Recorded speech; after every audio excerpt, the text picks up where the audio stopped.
My name's Amelia Lyons, clinical supervisor trainer. I want to talk really briefly about communicating genuineness in clinical supervision.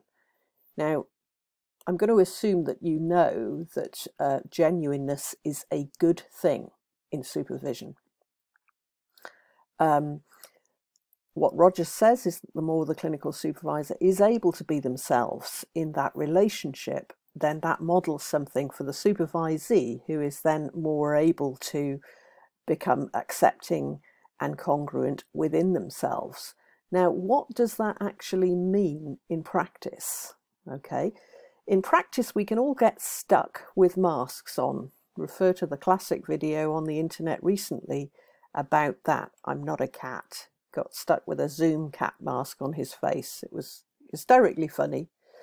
But the kind of kernel of truth of something like that is that we can get stuck with masks on and we don't even know we're wearing them. For example, as a child, I may have been told to smile and cheer up. Nobody likes a long face, you know, if I was feeling sad or depressed. Smile and cheer up, and because I want to please those around me who are my parents or my carers, it's called conditional love. I'm going to cheer up. I'm going to smile even though I'm feeling sad, because that's what they're telling me to do, and they're really communicating to me that I'm not acceptable to show my sadness, so therefore it gets pushed down. Now, what then happens is that I may encounter people as an adult, as a colleague, a good friend perhaps, and I say that I'm feeling sad about something, but that I'm also smiling. And the colleague may turn back to me and say, well, I'm feeling a bit confused because you're saying you're sad, but you're actually smiling, and something isn't quite computing for me there. And I'm feeling a bit bewildered and confused. Now, sometimes people may have the courage to tell you that.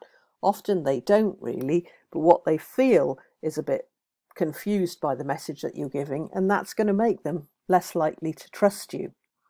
So we're only congruent in as far as we are self-aware. If I'm not aware that that's what I'm doing, and it's well below my awareness, I've been doing it for so long, then I'm not aware, and somebody may need to offer that back to me.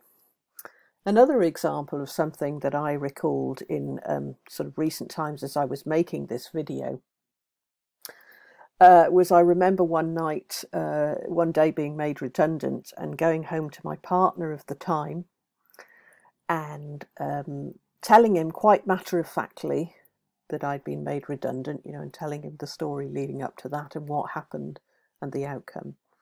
And as I was telling him this story, he started crying. There were tears sort of streaming down his face. And I remember looking at him thinking, oh God, that's my feeling. It's just I'm so cut off from it that he's feeling it for me. And I realised his tears made me realise how cut off from my feelings that I was at that stage, how defended that I was.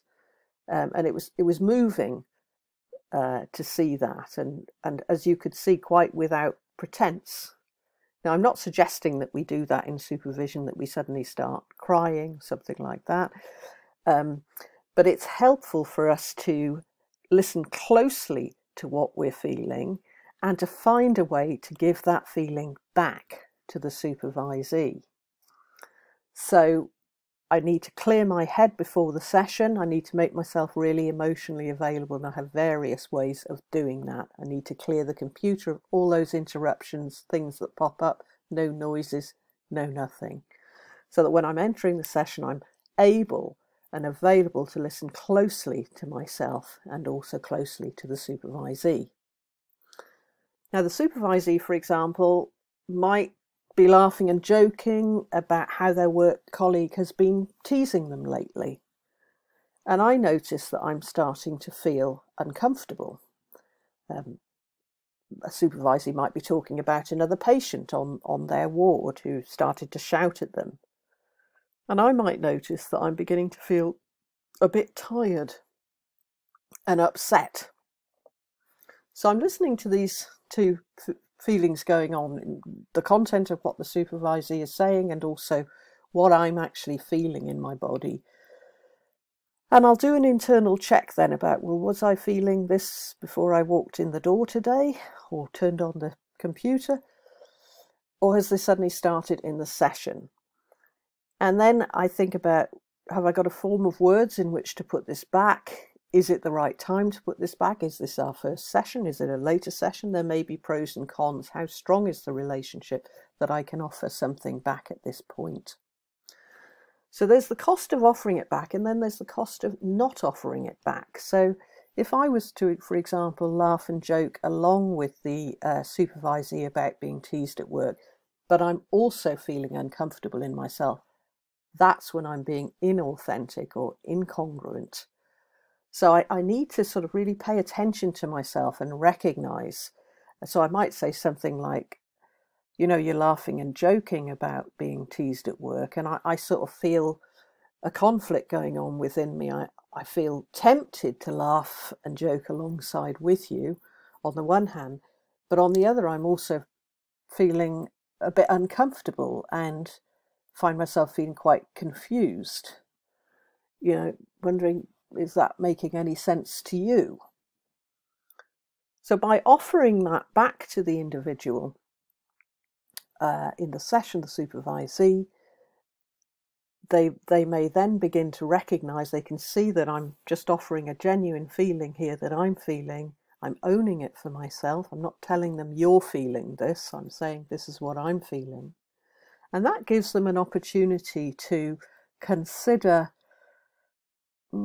yeah, actually, I feel like I have to laugh and joke along with my colleague, but actually I am really confused about why this is going on, and I'm not feeling very comfortable with it. So you can see how that would enable the supervisee to get, by having the courage to offer our feelings back into the session, that enables the supervisee to consider for themselves, oh yes, perhaps I might be feeling something of that. They might feel something quite different to that, but it's an offering, and it enables the dialogue to open up and be discussed at a deeper level. So my genuineness challenges the supervisee to be more genuine and more honest and accepting of how they feel.